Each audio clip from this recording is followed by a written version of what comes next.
Welcome to the Triathlon Nutrition Academy podcast, the show designed to serve you up evidence-based sports nutrition advice from the experts. Hi, I'm your host Taryn, accredited practicing dietitian, advanced sports dietitian, and founder of Dietitian Approved. Listen as I break down the latest evidence to give you practical, easy to digest strategies to train hard, recover faster, and perform at your best. You have so much potential, and I want to help you unlock that with the power of nutrition. Let's get into it.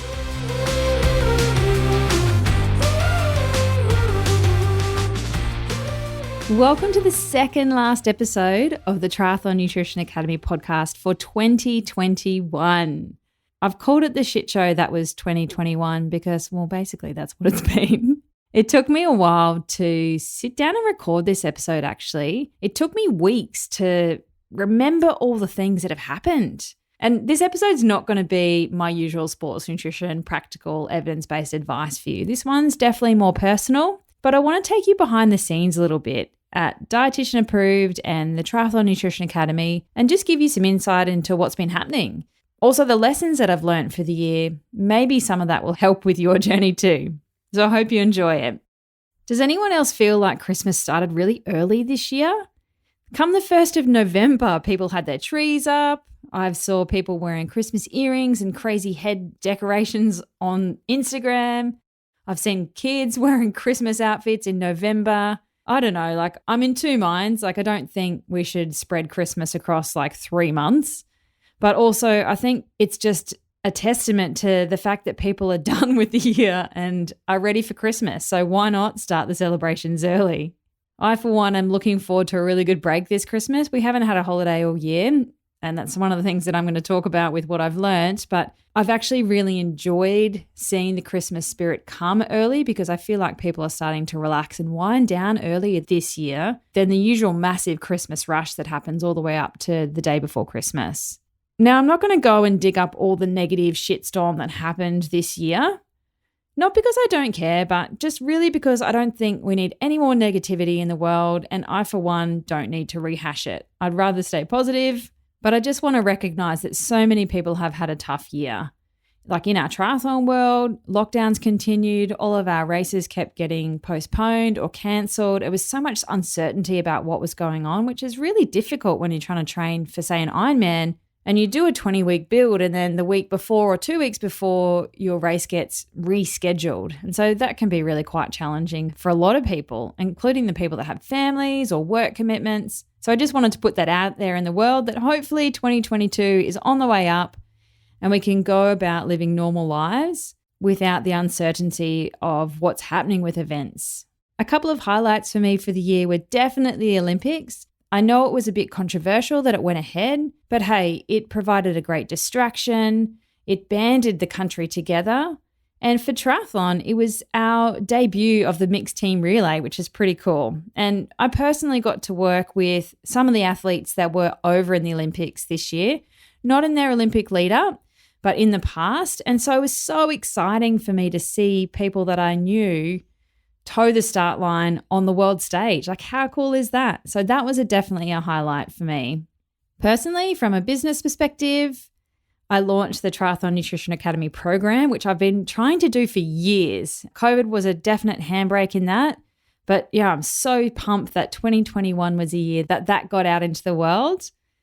I also launched this podcast, which is pretty cool. I have always thought about doing a podcast and I love listening to them because when you're time poor, you can plug it in your ears and whatever you're doing, driving, walking the dogs, going for a ride, sitting on the wind trainer, put one ear in, it transports you to a different world. And so you can do some education and learn new things while you can still use your hands. For me, that's a win-win. The other really cool thing that happened this year was Dietitian Approved turned 6. I cannot believe that my business is 6 years old. I feel like time has flown. I still don't know what I'm doing. Fake it till you make it. But it's nice to have a few years under the belt now and have really clear direction around where I'm going and what I want to achieve. I just need the time and capacity to achieve it. So those are definitely my personal business type of highlights for 2021. And I don't want all of the negativity of the year to overshadow those things. So I want to go through with you some of the things that I learnt this year. Number one, and I probably learnt this in 2020 as well when COVID first hit, but exercise is such a huge part of my life. I realized that I'm a social type of exerciser as well. So like triathlon training in a group or going to a gym and doing a small group PT class, that type of social exercise is the type of exercise that I love. And I didn't enjoy having to self-pace things at home, going for solo runs all the time, doing home exercises, like home Pilates programs and stuff. I really don't enjoy that. And that was one of the things that I really learnt probably in 2020, but also 2021, that I really need to prioritize doing the type of exercise that brings me joy, keeps me sane, and is my stress release in a social sort of setting, because I'm total extrovert. I'm not particularly introverted. I don't even know if I have an introverted bone in my body. And so that was one of the biggest things I learned. So I don't know if you learned anything around that as well with the type of exercise that you really enjoy. We were forced to not train in groups or do lots of wind trainer sessions on the bike at home. You might have discovered Swift for the first time and gone, this is the best thing ever. Or you might realize that you hate doing the wind trainer stuff inside on your own and you really work better in a group. So that was definitely one of the key things I've learned over probably the last 2 years. The second big thing that I learned is that we really need to schedule breaks ahead of time. I've said this a few times, but we didn't take a break at all in 2021. Like no holidays. We did one weekend away and it wasn't even a long weekend. It was just a night. It wasn't a long weekend and we went to the beach for a weekend and that was it. My husband has worked every single day this year, including some of the public holidays. So he's just nuts. But previously, I would schedule breaks in well ahead of time. When I worked in the hospitals, I had my whole annual leave calendar mapped out for the next 12 to 18 months because there wasn't much flexibility. So I know that that works well, but it wasn't something that we did in 2022. It's very unusual to not have a break. And as a result, I pretty much hit a wall after the launch of the Triathlon Nutrition Academy program. I was absolutely exhausted. And it was really hard to pull myself out of that because most of my life is pretty high paced. There's not a lot of stop and sit and relax, some by choice and some not by choice. But I know that for me to be a good practitioner and be a good parent and be a good partner, I need to take a break. And so next year, I've already printed out the calendar for 2022 where all the school holidays are so that we can avoid going on holidays in them, where all the public holidays are so we can maximize the time away. We're going to actually spend this Christmas break mapping out holidays for next year so that this year doesn't repeat itself because it doesn't end well for us. Another big key thing that I learned or kind of experienced, I knew that it was a thing, but I guess I experienced it a bit more firsthand this year, was that if I'm going to put myself out there, my face is on the internet, as much as I don't like it, it's there. I really need to develop a thicker skin. And I'm pretty thick-skinned, I would think, but still pretty sensitive. I call myself a cream egg, right? Tough exterior, but gooey on the inside. Because one of the things that happened this year was I did an unbiased evidence-based review of a particular supplement. And I talked about it being the sprinkles on the icing of the cake, which is something I talk about all the time, that we need to put in our nutritional foundations first before we start playing with those high-end supplements. And then the types of things that we're looking for in terms of evidence when it comes to supplements. We want to be taking the stuff that is proven to work, is safe, it's effective, right? So I was cyberbullied by this company and they threatened legal action if I didn't take it down. Now, that's not the nicest thing to go through and experience. It's still happening, actually. And I sought legal advice and spoke to my association and they were like, you're just being bullied. You just need to chill. Don't stress about it. There's nothing they can do, which is, that's fine. But it's still quite stressful to deal with that. So I had a month or two of really high stress, not sleeping, worried about that because I like to do things right. I like to follow the rules. That's why I like evidence-based nutrition. There's clear guidelines of this, hey, this works, this doesn't work. There's a bit of gray. There's applying those guidelines in practice and having the skills and the knowledge to individualize something. But really, if there's no evidence for something, then I'm not going to recommend it. And I'm quite comfortable saying that as well. It's actually also one of the highest visited pages on my website. And I've been emailed by a complete stranger thanking me for giving such unbiased, logical, researched conclusion to a product, just factual information. So I'm really in two minds about it as well. Like, I would love to have not been bullied through that online and gone through that stress. But at the end of the day, I need to have a thicker skin. And if I'm going to put that stuff out there, then I'm going to have to not stress as it comes back. I've actually never been trolled online, but I know that it happens, and I know it happens a lot to dietitians as well. That's one of the things that happened. I've never actually talked about it with anyone that doesn't know me really closely, but one of the biggest things that I'd actually repressed that happened in 2021, it took me a while to actually remember that happened, because I've really dug that down deep and tried not to think about it. Let me know if this sounds like you. Do you feel exhausted by the end of the training week? Do you crave sweets in the afternoon and feel like you need a nap? Training for 3 disciplines can be absolutely exhausting if you haven't dialed in your nutrition. It can be frustrating when you can't quite piece together the solid race performance you know you're capable of, and confusing when there's so much information out there, but you're not sure what's the right method for you. My goal for you is to unlock your true potential and feel like a supercharged triathlete. Firing on all cylinders, full of energy, and not only smashing quality training sessions, performing in every race too. If you're finally ready to start nailing your nutrition, join a powerful community of like-minded athletes in the Triathlon Nutrition Academy program. Head to dietitianapproved.com/academy to check it out now. For less than the cost of a coffee a day, you will finally have a plan for your nutrition instead of winging it and hoping for the best. The other crazy thing that I learnt was that social media can be used for good. I definitely have a love-hate relationship with social media. I'm the type of person that on the weekend, I delete the app and I don't log into it. I also delete the mail app often on my phone, because I'm not the type of person that enjoys being tied to my phone or being tied to being constantly contacted. It's really hard having an online business and that happening. That's why I've got Leslie, actually. She's my gatekeeper, because I am so much better with some space to think and be creative and to create good content for you guys than being constantly berated by emails and social messages and stuff like that. Like, don't get me wrong, I love talking to people on Instagram DM and stuff, but I kind of draw the line when people start asking for advice in messages too. So it's just about boundaries that I've created over the years, and I've learned that the hard way as well. But I use the social media for business. I definitely don't have personal accounts. You have to have a personal Facebook account to have a business account, but I don't use it. Like, I have one, people friend request me and I check it like once a year, and it's like somebody wants to be a friend like 40 weeks ago. I'm like, oops, sorry. It is also very addictive. Like, I can grab my phone to go to use the calculator to do something for a meal plan or sweat testing or whatever it is, or check the rain radar to see if rain's coming. And I've unconsciously opened the Instagram app and started watching stories before I've even realized. It's just nuts. But I feel like it's a necessary evil in a way.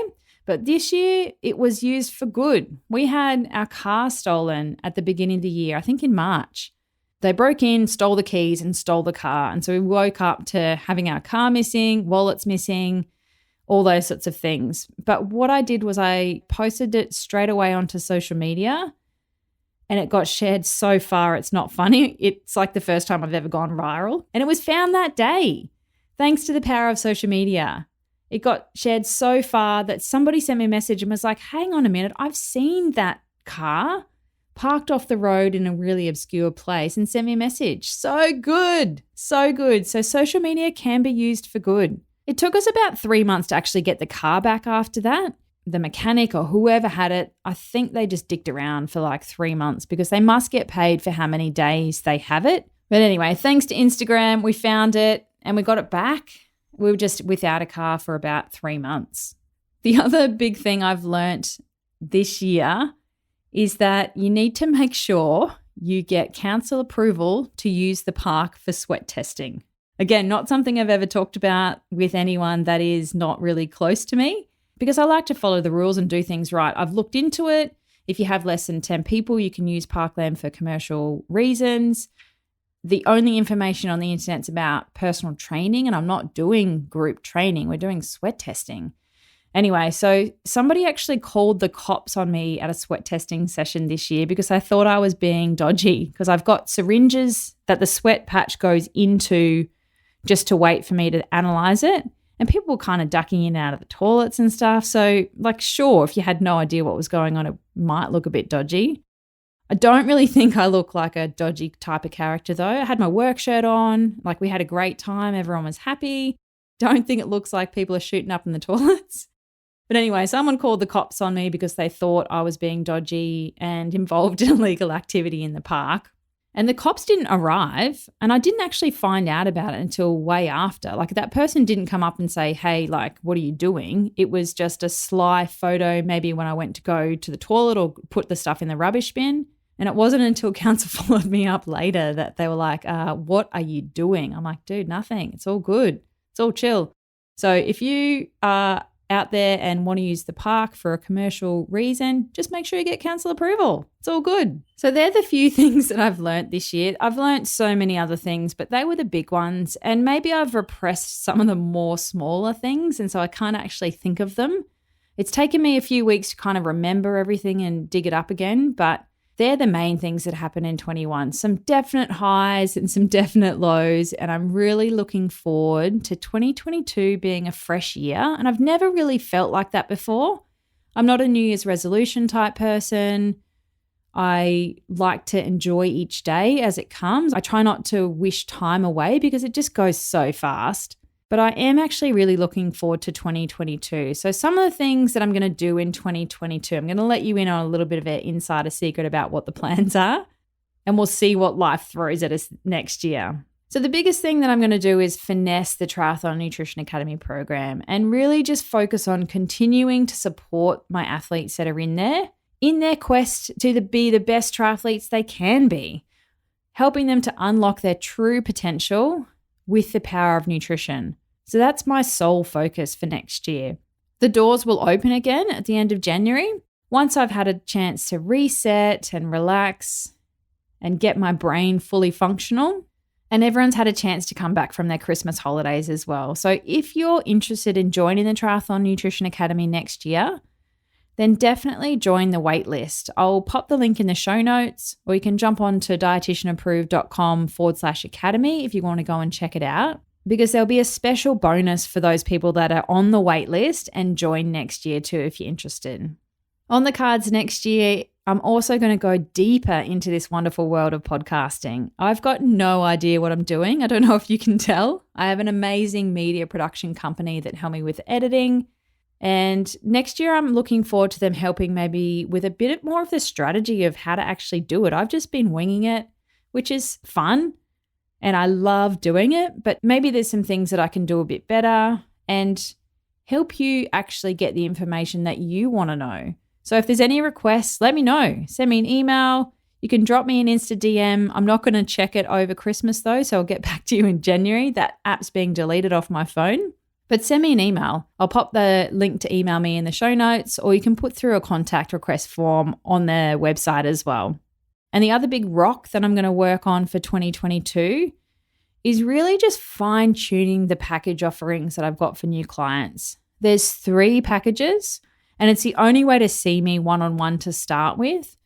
I've worked for years in private practice, and what I found was the people that just had 1 consultation or 2 consultations, look, they probably don't get results because they don't have that accountability and support long term. There's little that can be achieved in 1 consultation as well. So over the years with what I've experienced, I know that packages work because you're committed and I'm committed to helping you too.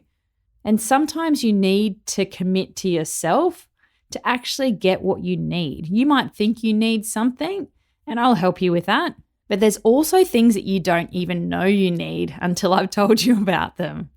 So if you're interested in working with me one-on-one for 2022, I'm booked out for 2021. That's it. Doors are shut. There's no space. But 2022, if you do want to work one-on-one with a sports dietitian, then get in contact before the holidays because January is almost booked out. It's already booked out till the 18th, I think. And so for people that come back from holidays and are like ready and motivated and excited to improve their health and fitness this year, then you've got to wait for a couple of weeks to see a dietitian. So if it's something you're thinking about and you want to get started straight away, then get in contact before the end of the year to lock it in. So to check out those 3 package offerings, you can head to the website dietitianapproved.com and click on Work With Us. You'll see those 3 options that I offer and see if one of them fits with what you need. So they're the 3 main things that I'm focusing my attention on next year. Really supporting the Triathlon Nutrition Academy athletes, that's kind of my priority, along with my one-on-one clients, just making sure everyone's got what they need. Like my sole focus is going to support those people working with me. Side project is getting this podcast to grow and me learning how to actually do this well. I'm just a hack at this point, but loving it. It's like the coolest thing ever. I can't believe I have a podcast. So like I said in the beginning, this is our second last episode for the year. Next week, I'm going to drop a few tips to help you manage the silly season. It's not a you have to go on a diet, you can't eat cake, you can't drink type episode. Just getting you to start to think about how you're going to manage the craziness so that you don't turn up on my doorstep in January having gained 5 kilos and all of your restraints gone out the window and you feel disgusting. That's not what I want for you. So check back in next week and I'll give you some of those tips for managing the silly season from a dietitian, but with balance. I'm not about to say you can't drink or you can't eat your pavlova, but just some things to think about in the back of your mind, even if it subconsciously helps. And then after that, I'm tapping out. I am putting the email autoresponder on. I'm deleting social media off my phone. I'm not going to check anything. And I'm so excited. I can't wait for that. Is that bad? But I plan on going to the beach and hanging out with the fam bam and just trying to really relax and reset because I'm tired. I've never really felt like this before. I don't think I'm burnt out. I don't actually really know what burnout feels like because I've never experienced it. I am definitely motivated and I can get out of bed every morning and go and train the house down. My training's actually killing it at the moment, just side note. I don't think I'm burnt out, but I think I'm just tired. So I'm really looking forward to relaxing and resetting, getting some vitamin D and reading a book or 2. I haven't read a book for 2 years and I love reading. So I'm looking forward to doing that. If you've got any good book recommendations, send me a message. I'm going to start collecting a list and we'll see how many I can get through in a month. All right, so that's 2021 in review. A little bit of a different episode to usual, but a little bit of behind the scenes at Dietitian Approved and the Triathlon Nutrition Academy and what the plans are for 2022. So I'll see you next week where I'm going to give you some strategies to manage the festive season. And then after that, we'll be back in 2022. Thanks for joining me for this episode of the Triathlon Nutrition Academy podcast. I would love to hear from you. If you have any questions or want to share with me what you've learnt, email me at podcast@dietitianapproved.com. You can also spread the word by leaving me a review and taking a screenshot of you listening to the show. Don't forget to tag me on social media at dietitian.approved so I can give you a shout out too. If you want to learn more about what we do, head to dietitianapproved.com. And if you want to learn more about the Triathlon Nutrition Academy program, head to dietitianapproved.com/academy. Thanks for joining me, and I look forward to helping you smash it in the 4th leg. Nutrition!